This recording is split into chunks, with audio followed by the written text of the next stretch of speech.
മദ്രസകളിലും raid നടക്കണം. കാരണം ഈ ഇന്ത്യ മഹാരാജ്യത്തിൽ നോർത്ത് ഇന്ത്യയിൽ മുഴുവൻ നമ്മൾ ശ്രദ്ധിച്ചാൽ അറിയാം, ലോകത്തിന്റെ പല ഭാഗത്തും ശ്രദ്ധിച്ചാൽ അറിയാം, മദ്രസകളാണ് ആയുധ കലവറകൾ. ഒരു മര്യാദയും ഇനി കാര്യത്തിൽ കാണിക്കണ്ട. ഒരു മതേതര രാഷ്ട്രത്തിൽ ചെയ്യേണ്ടത് എന്താണോ അത് ചെയ്യണം. ഞാൻ എന്നെ കേൾക്കുന്ന പ്രിയപ്പെട്ട സഹോദര സമുദായത്തിലുള്ള പ്രിയങ്കരായ എന്റെ പ്രിയപ്പെട്ടവരോട് പറയാനുള്ളത്, ഞങ്ങളുടെ മദ്രസയിലെ കുട്ടികൾ രാവിലെ ആയുധമേന്തിയിട്ടാണ് പോകുന്നത്. മദ്രസയിൽ ആയുധമേന്തിയിട്ടാ പോകുന്നത്. ആ ആയുധം ഖുർആൻ ആദ്യം പറഞ്ഞ ആയുധമാണ്. ആ ആയുധത്തിന്റെ പേര് അല്ലമ ബിൽ ഖലം, പേന എന്ന ആയുധമാണ്. ആ പേന എന്ന ആയുധമേന്തിയിട്ടാണ് മദ്രസയിലെ കുട്ടികൾ പോകുന്നത്. പേനയാണ് ലോകത്ത് വിപ്ലവം സൃഷ്ടിച്ചിട്ടുള്ളത്. കരവാള വിറ്റൊരു പൊൻവീണയെ വാങ്ങി ഞാനെന്ന് കവി പറയുന്നുണ്ട്. കരവാള ഏതാണെന്ന് നമുക്കറിയാം, പൊൻവീണ അത് തൂലികയാണ്. ലോകത്തെ ചരിത്രങ്ങൾ സൃഷ്ടിക്കാൻ കഴിയുന്നത് തൂലികയ്ക്കാണ്. അതുകൊണ്ടാണ് പ്രിയപ്പെട്ട സഹോദരങ്ങളെ, ആ പേന എന്ന ആയുധത്തെ അള്ളാഹു ആദ്യം പരിചയപ്പെടുത്തി. ആയുധമേന്തി ഞങ്ങളുടെ പ്രിയപ്പെട്ട മക്കൾ, കുരുന്നു മക്കൾ, പ്രഭാത സൂര്യൻ പൊട്ടിവിടരുമ്പോൾ കിഴക്കൻ ചക്രവാളത്തിൽ അരുണ കിരണങ്ങൾ പ്രത്യക്ഷപ്പെടുന്ന സമയത്ത് ഒരു ചെറിയ പ്ലാസ്റ്റിക് കവറിൽ വിശുദ്ധ ഖുർആനും ഫിഖ്ഹും ദീനിയാത്തും, അതിന്റെ കൂട്ടത്തിൽ ഒരു ഗ്രന്ഥമുണ്ട്, പേര് അഖ്ലാഖ് എന്നാണ്, സ്വഭാവ സംസ്കരണമാണ്. അത് വാങ്ങി എപ്പോഴെങ്കിലും മാതാപിതാക്കൾ, ഞങ്ങളുടെ മക്കൾ പഠിക്കുന്നത് ഇതാണ് എന്നൊരു ബോധം ആദ്യം മാതാപിതാക്കൾക്ക് ഉണ്ടാകണം.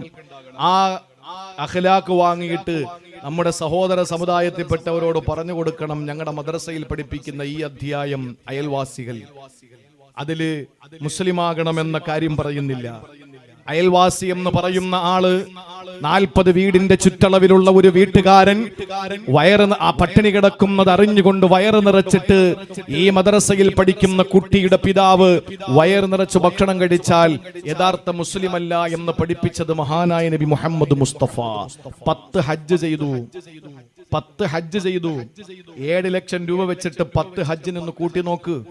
70 ലക്ഷം രൂപ മുടക്കിയിട്ട്, 1 കോടിയോളം രൂപ മുടക്കിയിട്ട് 10 കൊല്ലം ഹജ്ജ് ചെയ്തു. ഒരു ഉംറയ്ക്ക് പോകുന്നതിന് 85-90 രൂപയാണ്. അങ്ങനെ അയാൾ 19 ഉംറ ചെയ്തു. ആ ഹാജി, നാട്ടിൽ അറിയപ്പെട്ട ഹാജി അല്ലെങ്കിൽ നാട്ടിൽ അറിയപ്പെട്ട ഒരു പ്രമാണി, അദ്ദേഹം പള്ളിയുടെ പ്രസിഡന്റ് ആകാം, സെക്രട്ടറി ആകാം, കാളിയാകാം, ഉസ്താദാകാം, മുദരിസാകാം, ആരോ ആകട്ടെ, അയാള് വയറ് നിറച്ച് ഭക്ഷണം കഴിക്കാൻ അയാളും അയാളുടെ മക്കളും, തൊട്ടപ്പുറത്തൊരു ഹിന്ദുവിന്റെ വീട് പട്ടിണിയാണ്, തൊട്ടപ്പുറത്തൊരു ക്രിസ്ത്യാനിയുടെ വീട് പട്ടിണിയാണ്, അല്ലെങ്കിൽ അതിന്റെ അപ്പുറത്തെ വീട് നിരീശ്വരവാദിയായ യുക്തിവാദിയായ ഒരു മനുഷ്യന്റെ വീട് പട്ടിണിയാണ്. അള്ളാനെ തെറിവിളിക്കുന്ന, അഷ്റഫുൽ ഖൽക്കിനെ ആക്ഷേപിക്കുന്ന ഒരു മനുഷ്യന്റെ വീട് പട്ടിണിയാണെന്നറിഞ്ഞിട്ട് ഈ 10 ഹജ്ജും 50 ഉംറയും ചെയ്ത ഒരു സഹോദരൻ, പള്ളി പ്രസിഡന്റോ പള്ളി ഇമാമോ പള്ളി മുദരിസോ പള്ളി കാളിയോ പള്ളി സെക്രട്ടറിയോ പള്ളിയുടെ മുത്തവല്ലിയോ ആരോ ആകട്ടെ, അയാൾ വയറ് നിറച്ച് വൃഷ്ടാന ഭോജനം നടത്തിയാൽ എന്നിൽപ്പെട്ടവനല്ല, അവന്റെ 10 ഹജ്ജ് കൊണ്ട് കാര്യമില്ല എന്ന് പഠിപ്പിച്ചത്. അയൽവാസിയോടുള്ള കടമകൾ ലോകത്തിന് പഠിപ്പിച്ചു കൊടുക്കുക മാത്രമല്ല, എന്റെ അടുക്കൽ അയൽവാസിയോടുള്ള കടമകൾ ജിബ്രീൽ പറഞ്ഞ് ഞാൻ അവസാനം ചിന്തിച്ചു പോയി, ഞാൻ മരിച്ചാൽ എന്റെ അനന്തരാവകാശം എന്റെ മക്കൾ വീതിച്ചെടുക്കുമ്പോൾ അതിൽ ഒരു ഓഹരി എന്റെ അയൽക്കാർക്ക് കൊടുക്കേണ്ടി വരുമോ എന്ന് ഞാൻ സംശയിക്കത്തക്കവണ്ണം ജിബ്രീൽ എന്നെ അയൽവാസികളോടുള്ള മര്യാദ പഠിപ്പിച്ചു എന്ന് പഠിപ്പിച്ച നബി മുഹമ്മദ് മുസ്തഫ സല്ലല്ലാഹു അലൈഹി വസല്ലം തങ്ങൾ പഠിപ്പിച്ച സ്വഭാവ സംസ്കരണം. ഒരാളെയും ആക്രമിക്കാൻ ഒന്നും പഠിപ്പിക്കുന്നില്ല മദ്രസകൾ. അള്ളാഹു ആ മദ്രസകൾ നല്ല നിലയിൽ എനിക്കിപ്പോ രസകരമായി തോന്നിയ ഒരു സംഭവം എന്താണെന്നറിയോ? യുപിയിലെ മദ്രസകളിലെല്ലാം, ഉത്തർപ്രദേശിലെ മദ്രസകളൊക്കെ, ആ യുപിയിലെ മദ്രസകളിലെല്ലാം ദേശീയ പതാക നാട്ടണം, ദേശീയ പതാക ഉയർത്തണം എന്ന് യുപി മുഖ്യമന്ത്രി പറഞ്ഞു. യുപി മുഖ്യമന്ത്രിയുടെ ന്യായമായിട്ടും ഇതാരും പറഞ്ഞു തരേണ്ട കാര്യമൊന്നുമില്ല. ഞങ്ങളുടെ പൂർവികർ ഞങ്ങളെ പഠിപ്പിച്ചത് ദേശീയ പതാക ഉയർത്തണമെന്ന് തന്നെയാണ്, ഉയർത്തുന്നുണ്ട്. തങ്ങൾ എവിടെ ഉയർത്താറില്ലേ? ഉയർത്തുന്നുണ്ട്. എല്ലാ പള്ളികളിലും മദ്രസകളിലും ഉയർത്തുന്നുണ്ട് ദേശീയ പതാക. അപ്പൊ ഞാനൊരു സ്റ്റേറ്റ്മെന്റ് കുറിച്ചിട്ട് FB-യിൽ, എനിക്ക് പിന്നെ അങ്ങനെ ഒരു സ്വഭാവം കൂടി ഉണ്ടല്ലോ. കാരണം അത് പലരും പറഞ്ഞു അത് ശരിയല്ല, ഞാൻ പറഞ്ഞു അതാണ് ശരിയെന്ന് എനിക്ക് ബോധ്യമുണ്ട്. അപ്പോ ഞാൻ ഒരൊറ്റ വരി കുറിപ്പെഴുതിയിട്ടു, ബുൾഡോസറിന്റെ കയ്യിരിക്കുന്ന മദ്രസകൾ ആദ്യം നിലത്ത് വെക്ക്, അപ്പൊ അതിന്റെ മുന്നിൽ കൊടി ഉയർത്താം. കാരണം മദ്രസകളെല്ലാം ഉത്തർപ്രദേശിൽ JCBയുടെ മണ്ടല ഇപ്പോഴും ഇരിക്കുന്നത്, ബുൾഡോസറിന്റെ മുകളിലാണ്. എല്ലാം ഇങ്ങനെ ഉയർത്തി വെച്ചുകൊണ്ടിരിക്കുകയാണ്. നമ്മളൊന്ന് ആലോചിച്ച് നോക്കിയ മദ്രസകളോടുള്ള ഇവരുടെ സമീപനം. ഇവിടുത്തെ ഹിന്ദു സഹോദരങ്ങൾ, എത്രയോ മക്കള് ഹിന്ദു പെൺകുട്ടികൾ മദ്രസയിൽ പഠിച്ചിട്ടുണ്ടെന്നറിയോ? അവർ നന്നായിട്ട് അറബി പഠിക്കുന്നുണ്ട്, ഖുർആൻ പഠിക്കുന്നുണ്ട്, മറ്റുള്ള വിഷയങ്ങൾ പഠിക്കുന്നുണ്ട്. ഞങ്ങൾ ഈ നാടൊക്കെ മുഴുവനും ഓടി നടക്കുന്നത് കൊണ്ട് എല്ലാ നാടിന്റെ സ്പന്ദനങ്ങളും അറിയുന്നത് കൊണ്ട് പറയാൻ, ചിലപ്പോൾ പനൂരോ ചാത്തിനാംകുളത്തോ ഒന്നും അങ്ങനെ ഉണ്ടാവണമെന്നില്ല. പക്ഷെ പല സ്ഥലങ്ങളിലും മദ്രസയിൽ പഠിക്കുന്ന അമുസ്ലിം സഹോദരിമാര്, കുട്ടികൾ, പെൺകുട്ടികൾ, അതുപോലെ തന്നെ മക്കളുണ്ട്. ഇപ്പൊ മദ്രസയുടെ വിഷയം പറഞ്ഞല്ലോ. മദ്രസ ബാലാവകാശ കമ്മീഷൻ റിപ്പോർട്ട് സമർപ്പിക്കുന്നു. മദ്രസകൾ അപകടകരമായ അവസ്ഥയിലേക്ക് പോകുന്നു എന്ന്. എന്ത് അപകടകരമായ അവസ്ഥയാണ്? രാജ്യത്ത് ഏറ്റവും വലിയ സംഭാവന നൽകിയത് തമിഴ്നാട്ടുകാരനായ രാമേശ്വരത്തുകാരനായ അബുൽ ബക്കീർ ജൈനുൽ ആബിദീൻ അബ്ദുൽ കലാം എന്ന APJ അബ്ദുൽ കലാമിനെ രാജ്യത്തിന്റെ പ്രഥമ പൗരനായി, രാഷ്ട്രപതിയായി, ഏറ്റവും വലിയ ഉന്നതമായ ഈ രാജ്യത്തിന്റെ വ്യക്തിത്വമായി, ഈ രാജ്യത്ത് ഒരുപാട് സംഭാവനകൾ അർപ്പിക്കാൻ വേണ്ടി അബ്ദുൽ കലാമിനെ ഈ രാജ്യത്ത് സമ്മാനിച്ചത് മദ്രസയാണ്. മദ്രസയിൽ പഠിപ്പിച്ചു കഴിഞ്ഞാൽ, മദ്രസയിൽ പഠിച്ചു കഴിഞ്ഞാൽ ഉണ്ടാകുന്ന ഏറ്റവും വലിയ ഗുണം എന്തെന്നറിയോ? ADM ആത്മഹത്യ ചെയ്തു. അഡീഷണൽ ഡിസ്ട്രിക്ട് മജിസ്ട്രേറ്റ് അദ്ദേഹം ആത്മഹത്യ ചെയ്തു. മദ്രസയിൽ പഠിക്കുന്ന, കൃത്യമായി പഠിക്കേണ്ട വിധം പഠിക്കുന്ന ഒരു കുട്ടിയെ സംബന്ധിച്ചിടത്തോളം വളർന്നു വന്നാൽ ആത്മഹത്യ ചെയ്യില്ല. അതിന്റെ അവസ്ഥ എന്താണ് എന്ന് കൃത്യമായി മദ്രസയിൽ പഠിക്കുന്ന ഒരാൾക്ക് അറിയാൻ കഴിയും. ആ ADMന്റെ മരണത്തിന് കാരണക്കാരിയായ ആ സ്ത്രീ മദ്രസയിൽ പഠിച്ചവളായിരുന്നുവെങ്കിൽ ഒരിക്കലും അങ്ങനെ ഒരു മരണത്തിന്റെ ഉത്തരവാദിയാകില്ലായിരുന്നു. കാരണം പരസ്യമായിട്ട് ഒരാൾ അവഹേളിക്കാൻ ഇസ്ലാം അനുവദിക്കുന്നില്ല. ഒരിക്കലും അത് ഇസ്ലാം അനുവാദം കൊടുക്കുന്നില്ല. ശക്തമായി താക്കീത് കൊടുക്കുകയാണ്. ഈ രാജ്യത്ത് മദ്രസ കൊണ്ട് നേട്ടങ്ങളെ ഉണ്ടായിട്ടുള്ളൂ. വിവരം കെട്ടവര് പലതും പറയും, അതൊന്നും നമ്മൾ വിഷയാക്കണ്ട. വിവരം കെട്ടവരെന്തോ പറഞ്ഞോട്ടെ. ഒരുപാട് മോശപ്പെട്ട കാലത്തിലാണ് നമ്മളുള്ളത്. ഇന്നിപ്പോ ചിത്രത്തിൽ പോലും ഇല്ലാത്തൊരു മഴതനി, ഒരു പാവപ്പെട്ട സാധുവായ ഒരു മനുഷ്യൻ അനുഭവിക്കാൻ കഴിയുന്നതിന്റെ അങ്ങേയറ്റം അനുഭവിച്ചു. തന്റെ യൗവനം മുഴുവനും കാരിരുമ്പഴികൾക്കുള്ളിൽ അദ്ദേഹം അർപ്പിച്ചു. ആ നിലയിൽ പീഡന പർവ്വങ്ങൾ ഏറ്റുവാങ്ങി ഒരു വലിയ ആചാനബാഹുവായിരുന്ന ആ മനുഷ്യൻ ഇന്ന് ശോഷിച്ച് ഒരു അസ്ഥിപഞ്ചരമായി തിരിച്ചെത്തിയപ്പോൾ വീണ്ടും പിടാതെ അദ്ദേഹത്തിന്റെ പിന്നാലെ കൂടുകയാണ്. നമ്മളൊന്ന് ആലോചിച്ച് നോക്കണം. ഒരു ഗ്രന്ഥവുമായി ബന്ധപ്പെട്ട് അദ്ദേഹമാണ് കേരളത്തിൽ തീവ്രവാദം വളർത്തിയതെന്ന് പറയുന്നു. അദ്ദേഹം തീവ്രവാദം, ഞാൻ രാഷ്ട്രീയം പറയുന്നതല്ല, അദ്ദേഹം തീവ്രവാദം എങ്ങനെയാണ് വളർത്തുക? അടിച്ചമർത്തപ്പെടുന്ന മനുഷ്യ വിഭാഗത്തിന്റെ, ദളിത് വിഭാഗത്തിന്റെ, ന്യൂനപക്ഷ വിഭാഗങ്ങളുടെ ആ വിഷമങ്ങൾ, അവരുടെ അനുഭവങ്ങൾ ഉറക്കെ ഒന്ന് വിളിച്ചു പറഞ്ഞു എന്നൊരു തെറ്റേ അദ്ദേഹം ചെയ്തിട്ടുള്ളൂ. അതൊരു തെറ്റാണ് എന്ന് ലോകത്താരും പറയുകയുമില്ല. പക്ഷേ അദ്ദേഹം അത് തെറ്റാണ് എന്ന് വിളിച്ചു പറഞ്ഞു. ലോകത്തിന്റെ രാജ്യത്തിന്റെ വിവിധ ഭാഗങ്ങളിൽ നടക്കുന്ന എല്ലാ കലാപങ്ങളെയും അദ്ദേഹം ഉറക്കെ തന്റെ വേദികളിൽ വിളിച്ചു പറഞ്ഞു.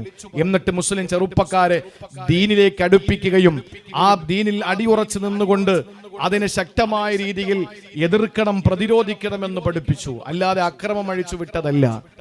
ഇതിന്റെ പിന്നിൽ ഞാൻ മനസ്സിലാക്കിയത് ആ ഗ്രന്ഥത്തിന് 50,000 കോപ്പി അധികം വിൽക്കും. കാരണം ഇപ്പൊ എല്ലാവർക്കും ആ ഗ്രന്ഥത്തിൽ എന്താ പറയുന്നതെന്ന് അറിയാനുള്ള ജിജ്ഞാസയായി. 50,000 കോപ്പി അധികം പോകേണ്ടി വരും. ആ നിലയിൽ ഒരു ബിസിനസിന്റെ ഒരു വഴിയായിരുന്നു എന്ന് എനിക്കൊരു സംശയമുണ്ട്. ഏതായിരുന്നാലും കാലഘട്ടം വളരെ മോശമാണ് എന്ന തിരിച്ചറിവ് എനിക്കുണ്ട്, നിങ്ങൾക്ക് ഉണ്ട്. ചെറുപ്പക്കാരെ, അള്ളാഹുവിന്റെ ദീൻ മുറുകെ പിടിച്ചോ. ഇനി ഈമാൻ ഇല്ലാതെ ആർക്കും രക്ഷപ്പെടാൻ കഴിയില്ല. പേരുമതി. അതുകൊണ്ട് മുഅ്മിനായി, ഈമാനുള്ളവനായി മാറിക്കോ. അല്ലാഹു നമുക്ക് അതിനുള്ള തൗഫീഖ് തരട്ടെ. സഹോദരങ്ങളെ, അല്ലാഹ് പറയുകയാണ്, 4 കാര്യങ്ങൾ നിങ്ങൾ ചെയ്യുമോ എന്നാൽ നിങ്ങൾക്ക് അബ്റാരിങ്ങളിൽ പെടാൻ കഴിയും. അതിൽ ഒന്നാമത്തേത് പടച്ചവൻ പറയുന്നു, യൂഫൂന ബിന്നദിരി, കടമകൾ നിർവഹിക്കുന്നവനാണ്. കടമകൾ പൂർത്തീകരിക്കുന്നവനാണ്, നേർച്ചകൾ പൂർത്തീകരിക്കുന്നവനാണ്, കടമ പൂർത്തീകരിക്കുന്നവനാണ്. ഭാര്യയോടൊരു കടമയുണ്ട്, ഭർത്താവിനോട് കടമയുണ്ട്, മാതാപിതാക്കളോട് കടമയുണ്ട്, മക്കളോട് കടമയുണ്ട്, അയൽവാസിയോട് കടമയുണ്ട്, ശിഷ്യന്മാരോട് കടമയുണ്ട്, ഉസ്താദുമാരോട് കടമയുണ്ട്, തന്നെ കേൾക്കുന്നവരോട് കടമയുണ്ട്, തന്നെ ക്ഷണിച്ചവരോട് കടമയുണ്ട്. ഈ കടമകൾ പാലിക്കുന്നവനാണ് വിശ്വാസി, അവനാണ് യൂഫൂന ബിന്നദിരി. അല്ല പറയുന്ന കടമകളും കടപ്പാടുകളും നിറവേറ്റുന്നവനാണ്. ആ കടമകളും കടപ്പാടുകളും നിറവേറ്റുന്നവനാണ്. അള്ളാഹുവിന്റെ വലിയാകാനുള്ള ഒന്നാമത്തെ ക്വാളിറ്റി അതാണ്. നമ്മൾ മനസ്സിലാക്കിയെന്താണ്? പെണ്ണും കെട്ടി വീട്ടിലാക്കിയിട്ട് ഒരു വലിയ പച്ച പട്ടുമൊക്കെ എടുത്തിട്ട് വലിയ തസ്ബിയൊക്കെ എടുത്ത് പിടിച്ച് അറാക്കിന്റെ ഒരു ചെറിയ കഷ്ണമൊക്കെ എടുത്ത് ഒരു തൊപ്പിയൊക്കെ വെച്ച് നേരെ മലയിലോട്ട് കയറി പിന്നെ അവിടെ അങ്ങ് ഇരിക്കണം. ഭാര്യയും വേണ്ട, മക്കളും വേണ്ട. അതാണോ? ഇന്നലി സൗജിക്കാലേക്ക് ഹക്ക, നിന്റെ ഭാര്യയോട് നിനക്കൊരു കടപ്പാടുണ്ട്. ഇന്നലി ഐനിക്കാലേക്ക് ഹക്ക, ഉറങ്ങാതെ കണ്ണും തുറന്നിരുന്ന് പടച്ചോനെ ദിക്റുതെല്ലാൻ അല്ല പറയുന്നില്ല. ഇന്നലി ഐനിക്കാലേക്ക് ഹക്ക, നിന്റെ കണ്ണുകളോട് നിനക്ക് ബാധ്യതയുണ്ട്. ഇന്നലി ജസദിക്കാലേക്ക് ഹക്ക, ഞാൻ ഇനി ഒരിക്കലും ഉറങ്ങില്ല, നിന്നുകൊണ്ട് നിസ്കാരം തുടങ്ങാൻ തീരുമാനിച്ചു എന്ന് പറഞ്ഞ് ആരും അങ്ങനെയൊന്നും ശരീരത്തെ ഇടങ്ങേറാക്കണ്ട. കാരണം ഇന്നലി ജസദിക്കാലേക്ക് ഹക്ക, നിന്റെ ശരീരത്തോട് നിനക്കൊരു ബാധ്യതയുണ്ട്. അല്ലാഹുവിന്റെ റസൂൽ പഠിപ്പിച്ചതാണ്. ഇന്നലി സൗരിക്കാലേക്ക് ഹക്ക. ചില ശൈഖന്മാരുടെ കാര്യം പറയുന്നത് അദ്ദേഹത്തിനെ കാണാൻ കിട്ടൂല. അദ്ദേഹത്തിനെ കാണുക എന്ന് പറയുന്നത് ഭയങ്കര ഒരു സൗഭാഗ്യമാണ്. അദ്ദേഹം അങ്ങനെ ജനങ്ങളുടെ മുമ്പിലൊന്നും വരൂല. ജനങ്ങളുടെ മുമ്പിൽ വരില്ലെങ്കിൽ പാറയുടെ കയറി ഇരിക്കണം. റസൂലുള്ള പഠിപ്പിച്ച എന്താണ്? ഇന്നലി സൗരിക്കാലേക്ക് ഹക്ക, നിന്റെ വിസിറ്റേഴ്സിനോട് നിനക്കൊരു ബാധ്യതയുണ്ട്. ആ വിസിറ്റേഴ്സ് തന്നെ കാണാൻ വരുന്നവരെ മനോഹരമായ നിലയിൽ സൽക്കരിച്ചാൽ മാത്രമേ നിനക്ക് ആരാകാൻ പറ്റൂ? അബ്റാറാകാൻ പറ്റൂ. അബ്റാറായാലേ വലിയാകാൻ പറ്റൂ. ഒന്നാമത്തെ കടമ തന്നെ അല്ല പറഞ്ഞത് യൂഫൂന ബിന്നദിരി, കടപ്പാടുകൾ പൂർത്തീകരിക്കണം ഒന്നാണ്, കടമ നിർവഹിക്കണമെന്നാണ്.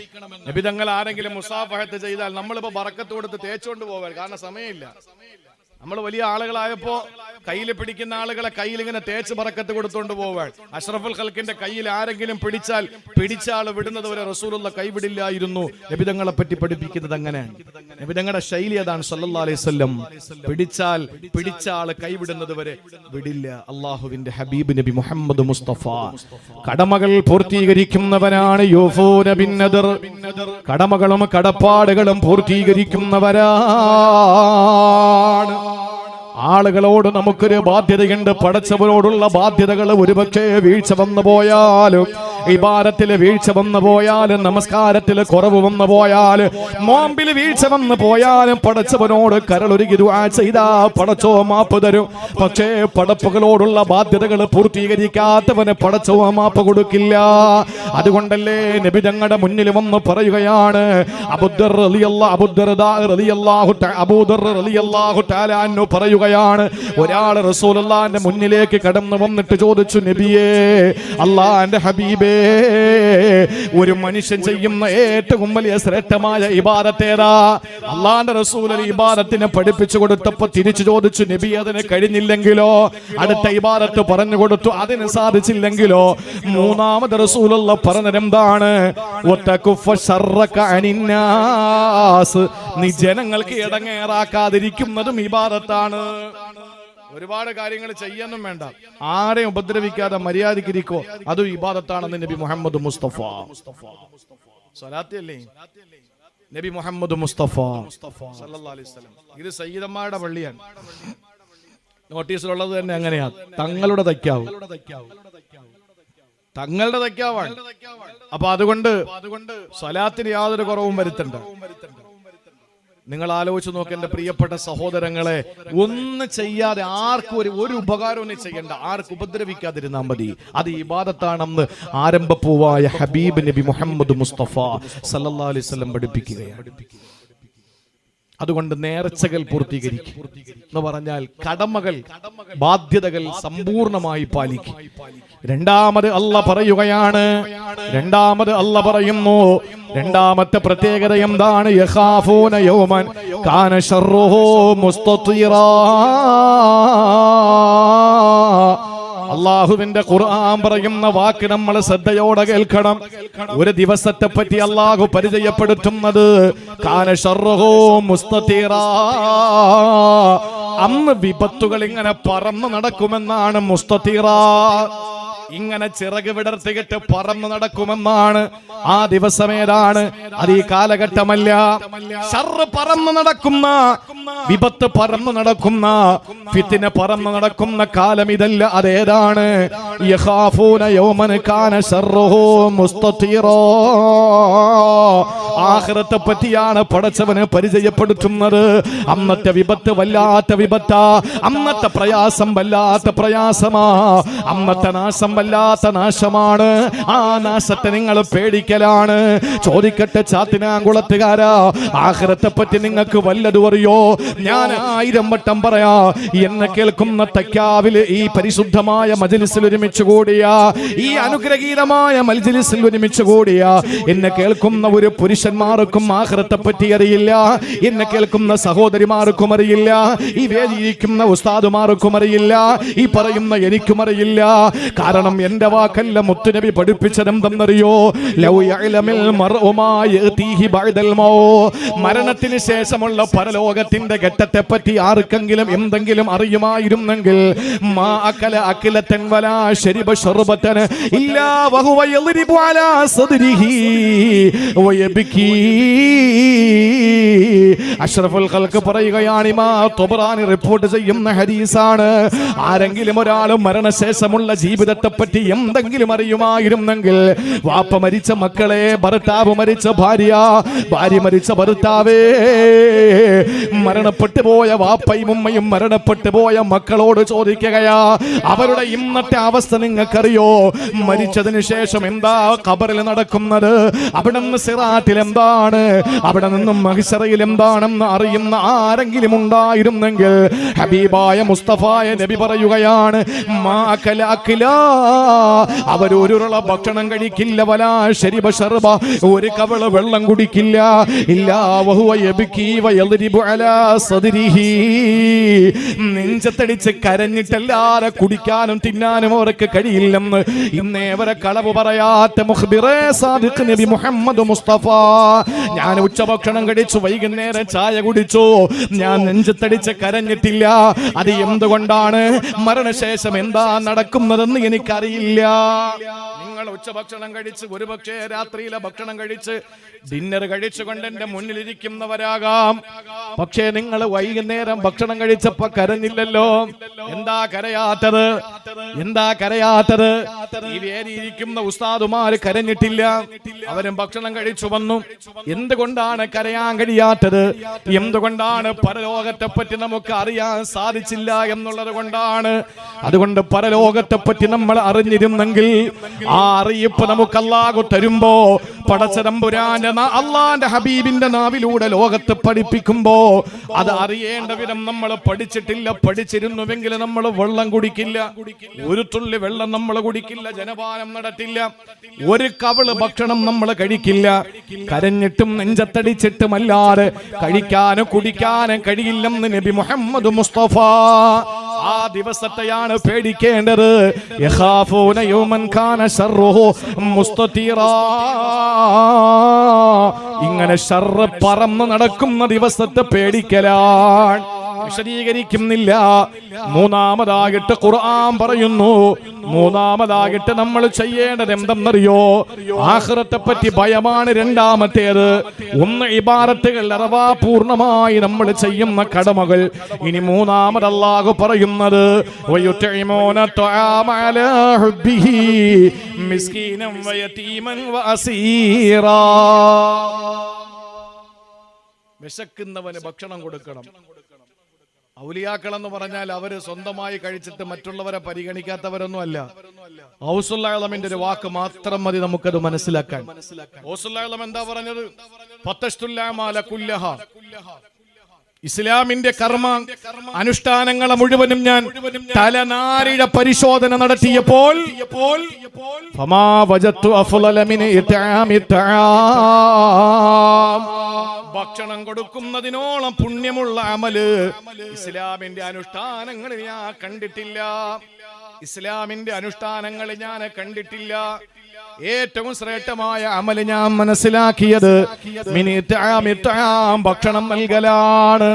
ഭക്ഷണം കൊടുക്കണം. ആർക്ക്? ആർക്ക്? ഞാൻ ഒരു ചെറിയ കാര്യം പറയട്ടെ. ചെറിയൊരു കാര്യം ഞാൻ പറഞ്ഞു തരാം. വലിയ പണക്കാരുടെ കല്യാണം വിളിക്കുന്ന ആരെയാണ്? സമ്പന്നന്മാരുടെ കല്യാണം വിളിക്കുന്നത് ആരെയാണ്? ഒരു ജില്ലയില്, ഞാൻ ആ ജില്ല പറയുന്നില്ല തൽക്കാലം, ലൈവ് ഉള്ളത് കൊണ്ടാണ്, പേടിച്ചിട്ടല്ല, ആവശ്യമില്ലാത്തത് കൊണ്ട്. ആ ജില്ലയില് ഞാൻ പ്രസംഗിക്കാൻ എഴുന്നേൽക്കുന്നതിന് മുമ്പ് ഉദ്ഘാടനം ചെയ്തത് ഒരു MLA ആണ്. അദ്ദേഹം പ്രസംഗത്തിൽ പറഞ്ഞത്, ഈ നാട്ടിലെ ഒരു പ്രമുഖനായ വ്യവസായി എന്നെ കല്യാണം വിളിച്ചു. കല്യാണം വിളിച്ചപ്പോ ഞാൻ പറഞ്ഞു, അന്ന് സഭയുള്ള ദിവസമാണ്, വരാൻ പറ്റൂല. അപ്പൊ അദ്ദേഹം പറഞ്ഞു, വന്നില്ലെങ്കിലും കുഴപ്പമില്ല, എന്റെ വീട്ടിന്റെ മുമ്പില് ആ നൈം ബോർഡുള്ള വണ്ടി ഒന്നിട്ടേക്കണം, അതാണ് എന്റെ ആഗ്രഹം എന്ന് പറഞ്ഞാൽ, മോളെ കല്യാണത്തിന് മന്ത്രിമാരുടെ വണ്ടി, MLA-മാരുടെ വണ്ടി, അതിങ്ങനെ വീട്ടുമുറ്റത്ത് കിടക്കുന്നത് വലിയ ആഗ്രഹമാണ്. വിശക്കുന്നവനെ കല്യാണത്തിന് വിളിക്കൂല, വയറ് നിറഞ്ഞവനെ മാത്രം കളിക്കുന്ന കല്യാണമാണ് ഇന്നത്തെ കല്യാണങ്ങൾ. ആർക്കും വേണ്ടാത്തൊരു സമൂഹമാണ് പാവപ്പെട്ടവൻ. അവരാരും കല്യാണത്തിനും വിളിക്കില്ല, അവർക്ക് ഭക്ഷണവും കൊടുക്കില്ല. വിളിക്കുന്നത് ആരെയാണ്? നല്ല പളപളപ്പുള്ള. ഇതിനെ നല്ല ബുദ്ധിജീവികൾ പരിചയപ്പെടുത്തുന്ന എങ്ങനെയാണെന്നറിയോ? പൊരിക്കാത്ത പപ്പടവും പൊരിച്ച പപ്പടത്തോടാണ്.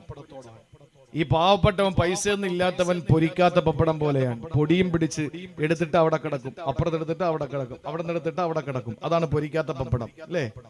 പൊടിയും പിടിച്ച് ഒരു കാണാൻ രസവും ഇല്ല, ഒന്നുമില്ല. പൊരിച്ച പപ്പടമാണെങ്കിലോ നല്ല ഗോൾഡൻ കളർ, തൊട്ടാൽ പൊളപൊള ശബ്ദം, കാണാൻ എന്ത് മൊഞ്ചാണ്, എടുത്തു വെച്ചാൽ എന്തൊരു ഗമയാണ്.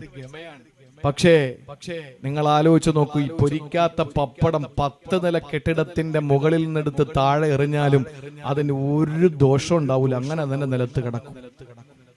പക്ഷേ ഒരു നില കെട്ടിടത്തിന്റെ മുകളിൽ നിന്നും എടുത്തെറിയണ്ട, ഇരിക്കുന്ന പ്ലേറ്റിൽ നിന്ന് ചോറിന്റെ മുകളിൽ ഇരിക്കുന്ന പപ്പടം അറിയാതെ കയ്യൊന്ന് തട്ടി ആ തീൻമേശയിലൊന്ന് വീണാ മതി, പപ്പടം 10 കഷ്ണാവും, അല്ലേ? പൊരിച്ച പപ്പടം. നാശം എപ്പോഴും പണക്കാരനാ. പാവപ്പെട്ടവന് കോവിഡ് വന്നാലും പ്രശ്നമല്ല, എന്ത് വന്നാലും അവന് പ്രശ്നമല്ല. കാര്യം എന്താ? അവനിൽ നഷ്ടപ്പെടാൻ ഒന്നുമില്ല. വിശക്കുന്നവനെ മാറ്റി നിർത്തുകയാണ്, വയറ് നിറഞ്ഞവനെ മാത്രം വിളിച്ചിട്ട് ഭക്ഷണം കൊടുക്കുന്ന കല്യാണങ്ങളായി സൽക്കാരങ്ങളായി മാറുന്നു. അതിൽ കാര്യമില്ല പ്രിയപ്പെട്ടവരെ. അല്ല പറയുകയാണ്, ഭക്ഷണം കൊടുക്കേണ്ടത് ആർക്കാണ്?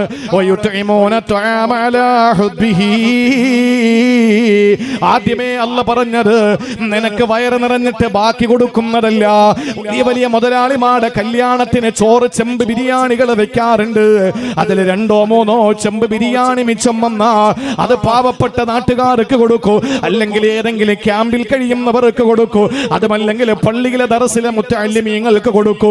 എടോ സമ്പന്ന, ആദ്യം നീ കൊടുക്കേണ്ടത് ഈ പാവങ്ങൾക്കല്ലേ. അവരല്ലേ വിശന്ന് കഴിയുന്നത്, അവരല്ലേ പട്ടിണി കിടക്കുന്നത്. അല്ലാഹുവിന്റെ ദീൻ പഠിക്കുന്ന മുത്തഅല്ലിമീങ്ങൾക്കല്ലേ ആദ്യം കൊടുക്കേണ്ടത്. എല്ലാവർക്കും കൊടുത്തിട്ട് ബാലൻസ് വരുന്നത് കൊടുത്താ പോരാ. അല്ല പറയുന്നു, യുത്ഇമൂന തആമ അലാ ഹുബ്ബിഹി, കഴിക്കാൻ നീ ആഗ്രഹിച്ചിരിക്കുമ്പോ കൊടുക്കണം, അതിനാണ് കൂലിയുള്ളത്. നിനക്ക് മോഹം വരുന്ന സമയത്ത് നീ കൊടുക്കണം. നട്ടുച്ച നേരത്ത് വിശം നട്ടിയ വയറുമായിട്ട് വന്നപ്പോ ഒരു പ്ലേറ്റ് ആഹാരം നിന്റെ മുന്നിലെത്തി. ആ സമയത്ത് നിനക്ക് മറ്റുള്ളവന് വിശക്കുന്നു എന്ന് ബോധം വരുമ്പോ അവന് കൊടുക്കാനുള്ളൊരു മനസ്സ് നിനക്കുണ്ടോ? ആ മനസ്സുണ്ടെങ്കിൽ നീ അള്ളാന്റെ വിലായത്തിന്റെ പദവി എത്തിച്ചേരുന്നവനാണ്, അള്ളാഹുവിന്റെ അബ്റാരിങ്ങളിൽ പെടുന്നവനാണ്. അല്ലാത്ത പക്ഷം നിനക്ക് അബ്റാരിങ്ങളിൽ പെടാൻ സാധ്യമല്ല.